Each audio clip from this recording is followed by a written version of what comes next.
नमस्कार, मेरा नाम विनीत त्रिपाठी है और आप नवभारत टाइम्स देख रहे हैं। चुनावी माहौल में संपत्ति के बंटवारे को लेकर गरमाई सियासत के बीच अब इंडियन ओवरसीज कांग्रेस के अध्यक्ष सैम पित्रोदा ने भारत में विरासत कर लगाने की वकालत की है। उन्होंने अमेरिका के शिकागो में कहा है कि अमेरिका में विरासत कर लगता है। अगर किसी के पास $100 मिलियन की संपत्ति है तो मरने के बाद महज 45% उसकी संपत्ति ही उसके बच्चों को ट्रांसफर की जाती है। कुल संपत्ति का 55% सरकार ले लेती है। पित्रोदा ने कहा कि यह एक दिलचस्प कानून है। यह कहता है कि अपनी पीढ़ी में संपत्ति बनाई और अब आप जा रहे हैं, ऐसे में आपको अपनी संपत्ति जनता के लिए छोड़नी चाहिए, पूरी नहीं, आधी। ये जो निष्पक्ष कानून है मुझे अच्छा लगता है। पित्रोदा ने कहा कि भारत में ऐसा कुछ नहीं है। अगर किसी की संपत्ति 10 अरब है तो मरने के बाद उसके बच्चों को 10 अरब ही मिलते हैं और जनता को कुछ नहीं मिलता।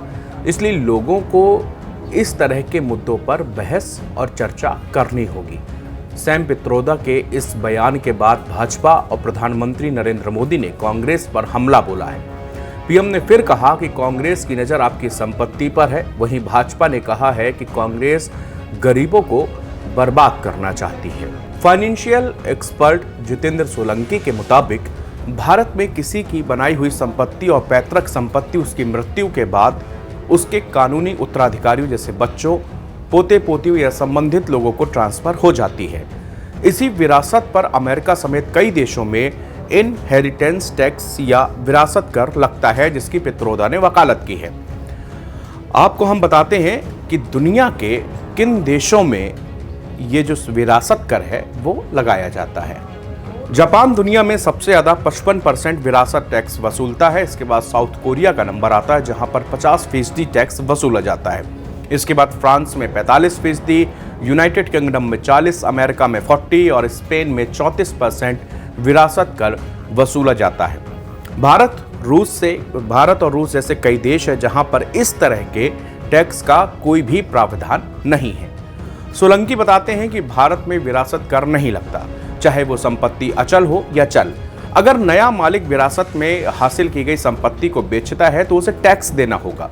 जैसे मान लीजिए नए मालिक को म्यूचुअल फंड्स, गोल्ड शेयर वगैरह मिलता है तो उसको कोई टैक्स नहीं चुकाना होगा, मगर जैसे ही वो इन सब चल संपत्ति को बेचेगा तो उसे इन पर टैक्स देना पड़ेगा। हालांकि इस तरह की संपत्ति से होने वाली कमाई पर टैक्स जरूर देना पड़ता है।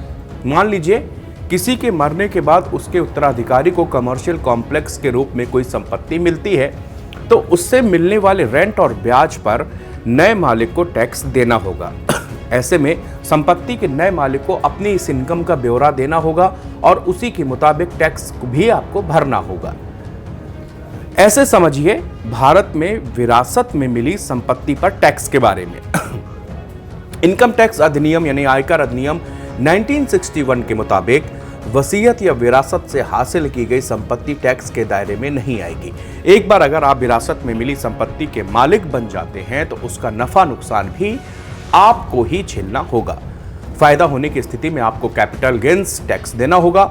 इस कैपिटल गेन्स का निर्धारण प्रॉपर्टी पर कब्जे की समय सीमा से तय होगी। अगर आपको अपने पिता से कोई संपत्ति साल 2022 में मिली है और आप इसे अप्रैल 2024 में बेचना चाहते हैं तो इस प्रॉफिट पर आपको कैपिटल गेन्स देना होगा।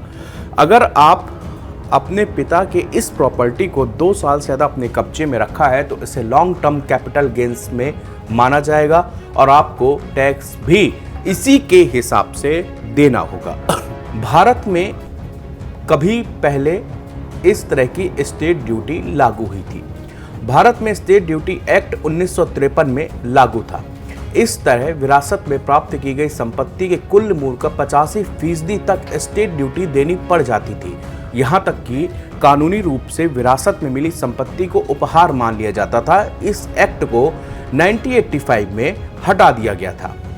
रिसर्च कहती है कि एस्टेट या इनहेरिटेंस टैक्स खराब आर्थिक नीति में से एक टैक्स फाउंडेशन की 2015 में छपी एक रिसर्च के अनुसार एस्टेट या इनहेरिटेंस टैक्स को खराब आर्थिक नीति माना जाता है।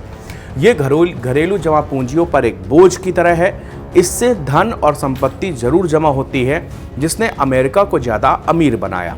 स्टडी में कहा गया है कि अगर अमेरिका स्टेट टैक्स वसूलना बंद कर दे तो करीब 1.5 लाख नौकरियां पैदा होंगी और हर साल संघीय टैक्स में $8 बिलियन का इजाफा होगा।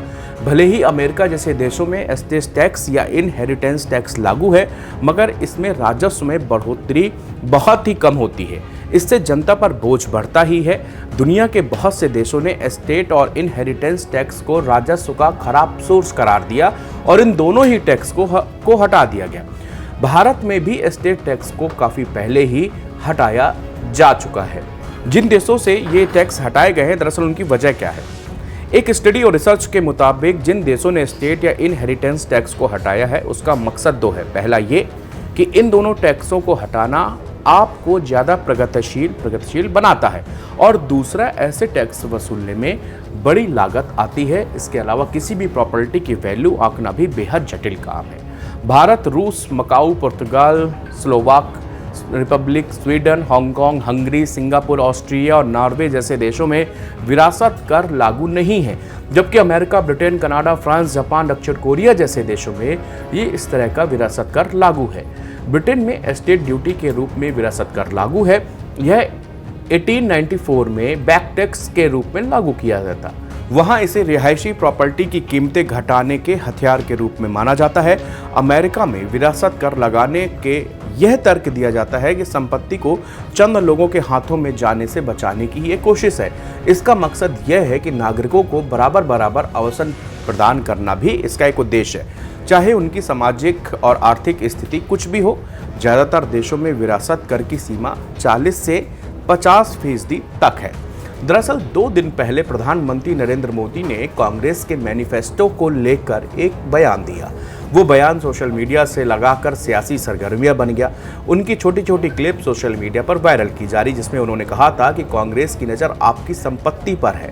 उन्होंने ये भी कहा था कि कांग्रेस जो है आपकी संपत्ति वसूल कर और ऐसे लोगों में बांटना चाहती है जिनके कई बच्चे हैं। सीधे सीधे उन्होंने अपने टारगेट में एक खास समुदाय को ले लिया। इसके बाद में इस बयान के कई मायने निकाले गए। उसके बाद में सैम पित्रोदा का बयान आज सुबह जैसे ही आया तो प्रधानमंत्री मोदी ने फिर अपनी बात को दोहराते हुए कहा था कि भाई कांग्रेस की सोच ये है कि आपका पैसा छीन के और दूसरे लोगों में बांट दिया जाए। दरअसल सैम पित्रोदा ने इसी विरासत टैक्स, जिसको मैंने अभी आपके सामने एक्सप्लेन करने की कोशिश की है, इसी को उन्होंने कहा कि ये लागू करना चाहिए भारत में और इसके लागू करने के अच्छे परिणाम देखने को मिलेंगे। राहुल गांधी लगातार इस बात को दोहरा रहे हैं कि देश का जितना भी पैसा है वो चंद लोगों के पास में ही जमा है। ऐसा नहीं होना चाहिए। देश के पैसे को उद्योगपतियों से या दूसरे जहां से भी पैसा जमा है वहां से निकाल के और अन्य लोगों में, गरीबों में उसको बांटा जाना चाहिए। ऐसे विकास कार्य करना चाहिए, ऐसी योजनाएं लानी चाहिए जिससे वो पैसा सबको बराबर बढ़ता जाए।